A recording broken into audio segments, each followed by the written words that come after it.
Las Vegas, Nevada, December 16th, 1976. 8:30 p.m.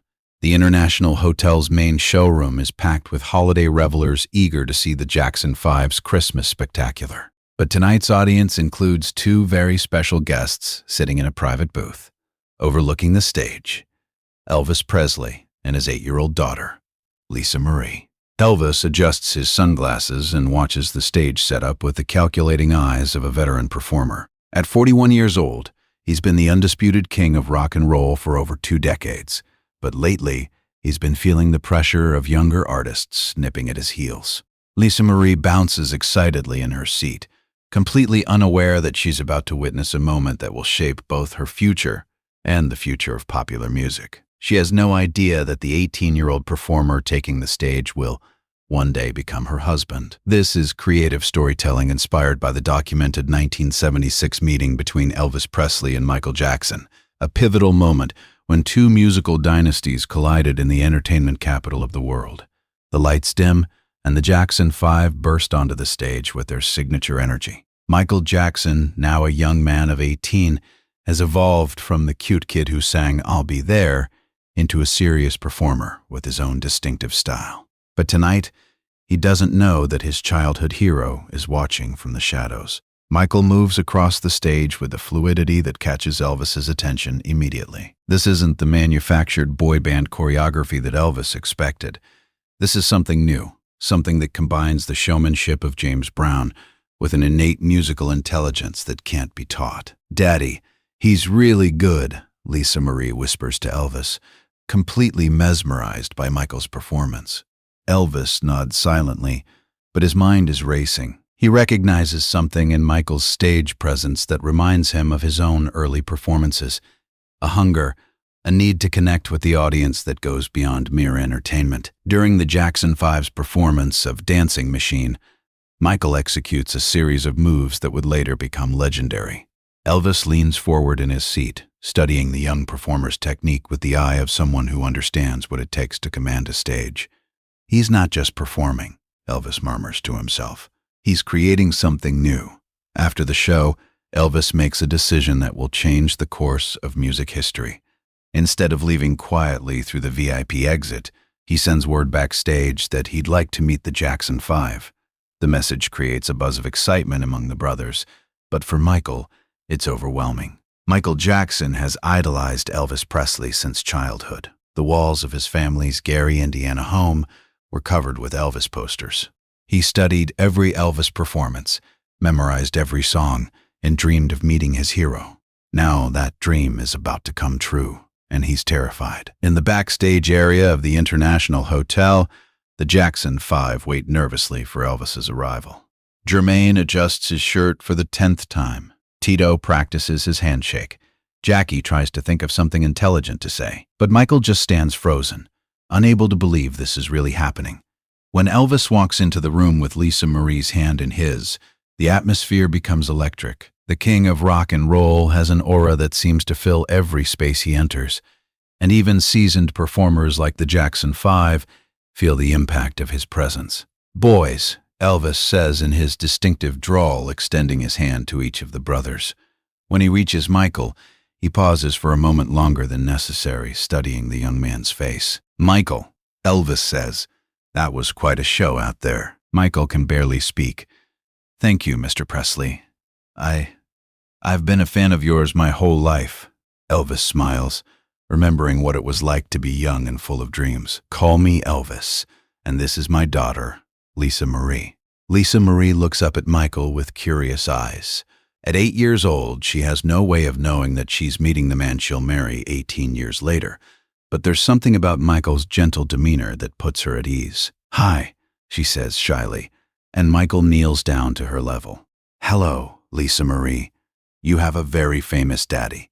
"I know," she giggles. "He sings really loud songs." Elvis laughs at his daughter's innocent description of his career, but his attention remains focused on Michael. There's something about this young performer that both impresses and unsettles him. "Michael, walk with me for a minute," Elvis says, gesturing toward a quieter corner of the backstage area. "I want to talk to you about something." As they step away from the others, Elvis's demeanor becomes more serious. This isn't just a casual meeting between performers. This is a moment of recognition between two artists who understand what it means to carry the weight of extraordinary talent. "Son, I've been watching performers for most of my life," Elvis begins. "I can tell when someone has that special something that separates the entertainers from the stars. You've got it." Michael feels a rush of emotion hearing these words from his idol. "That means everything coming from you, Elvis. But I want to tell you something important," Elvis continues. "Having this gift comes with a price.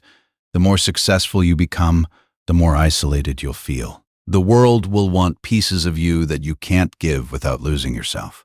Michael nods, hanging on every word. At 18, he's already feeling the pressure of fame. But hearing Elvis articulate these feelings makes him realize he's not alone in experiencing them. "I see something in you that I recognize from my own early days," Elvis says. "You have the potential to be bigger than anyone who came before you, but you also have the potential to lose yourself in the process." The conversation is interrupted by Lisa Marie, who has wandered over to see what the grown-ups are talking about. "Daddy, can Michael sing one of your songs?" she asks innocently. Elvis looks at Michael with a mischievous grin. "What do you say, Michael? You know any of my material?" "I know all of your material. What happens next becomes the stuff of legend." In the backstage area of the International Hotel, with only the Jackson 5, Elvis, Lisa Marie, and a few crew members as witnesses, Michael Jackson performs an impromptu version of "Don't Be Cruel." But this isn't an imitation. It's a reinterpretation.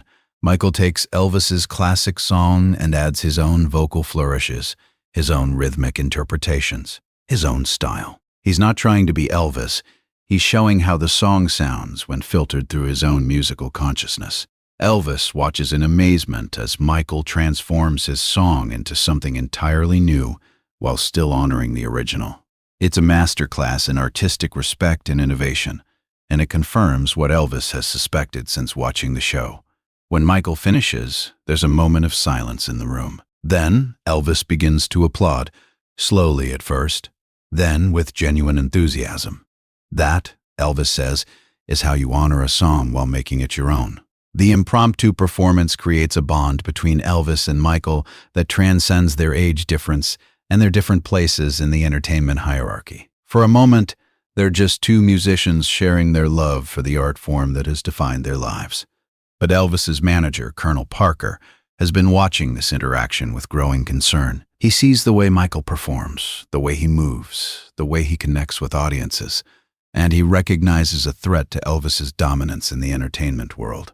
"Elvis," Colonel Parker interrupts, "we need to get going. You have an early recording session tomorrow." Elvis nods, understanding that the evening is coming to an end, but he's not ready to let this moment pass without saying something important to Michael. "Son, I want you to remember something," Elvis tells Michael. "Success in this business isn't just about talent. It's about staying true to who you are while the world tries to change you into what they think you should be." Michael absorbs these words, understanding that he's receiving wisdom that only comes from someone who has navigated the highest levels of fame and success. "I won't forget," Michael promises. As Elvis prepares to leave with Lisa Marie, he turns back to Michael one more time. "Take care of yourself, Michael. I have a feeling we'll be hearing a lot more from you." The prophetic nature of these words wouldn't become clear for several years, but Elvis has just blessed the career of the man who will become his successor as the king of popular music. After Elvis and Lisa Marie leave, the Jackson 5 sit in stunned silence, processing what has just happened. They've been validated by the biggest star in the world, but more importantly, Michael has received personal mentorship from his idol. Years later, Michael would describe this meeting as one of the most important moments of his young career. The confidence Elvis showed in his abilities gave him the courage to push boundaries and explore new artistic territories. But the meeting also planted seeds of doubt in Elvis's mind. Seeing Michael's natural charisma and innovative approach to performance made Elvis acutely aware that his own era of dominance might be coming to an end. In the months following the Las Vegas meeting, Elvis becomes increasingly obsessed with staying relevant in a rapidly changing musical landscape. The young performer he met that night in Vegas represents everything Elvis fears about the future: youth, innovation, and the ability to connect with a new generation of fans. Meanwhile, Michael Jackson begins incorporating elements of Elvis's stage presence into his own developing style. The conversation about isolation and the price of fame stays with him, helping him understand that his growing success will require sacrifices he's not yet ready to make. The 1976 meeting between Elvis and Michael Jackson in Las Vegas represents a passing of the torch moment that neither man fully understood at the time. Elvis was looking at his eventual successor, while Michael was receiving blessing from the man who had defined popular entertainment for an entire generation. But perhaps the most significant aspect of this meeting was the introduction between Michael and Lisa Marie. The 18-year-old performer and the 8-year-old daughter of the king shared a moment of innocent connection that would blossom into love 18 years later. Their marriage, in 1994, would complete the circle that began in that Las Vegas backstage area in 1976, uniting two musical dynasties in a way that no one could have predicted. This story is creative storytelling inspired by the documented meeting between Elvis Presley and Michael Jackson in Las Vegas. While the specific conversations and interactions described here are dramatized, they're based on the known facts about this historic encounter and the personalities of both performers. The real significance of the 1976 meeting lies in what it represented: the intersection of two eras of popular music, the recognition between two artists who understood the unique pressures of extraordinary fame, and the beginning of a connection that would eventually unite two of the most famous families in entertainment history. Michael Jackson would go on to fulfill Elvis's prediction, becoming one of the most successful entertainers in history. But he would also experience the isolation and personal struggles that Elvis warned him about, proving that some aspects of fame remain constant regardless of the generation. The meeting in Las Vegas was more than just a backstage encounter. It was a moment when the past, present, and future of popular music converged in a single room, creating connections that would resonate for decades to come. If this story has given you a new perspective on the connection between Elvis Presley and Michael Jackson, or made you think about how musical legacies are passed from one generation to the next, I need you to do something right now. Subscribe to this channel and hit that notification bell, because next week we're exploring another moment when musical legends recognize their own reflections in the artists who would follow them. Drop a comment and tell me, do you think Elvis saw his own future in Michael Jackson that night in Vegas? Do you believe some meetings are destined by fate? Share this video with someone who understands that the greatest artists are those who can recognize talent in others and graciously pass the torch to the next generation. Because here's the truth this story teaches us: the greatest legacies aren't just about what we accomplish, but about how we inspire and guide those who come after us. The music is bigger than any of us, but the connections between artists who share that music, those connections can change the world. Thank you for joining me on this journey through a pivotal moment in music history. I'll see you in the next one, where we'll continue exploring the human connections behind legendary performances. Remember, true greatness is not threatened by new talent. It recognizes and nurtures it. Thanks for watching.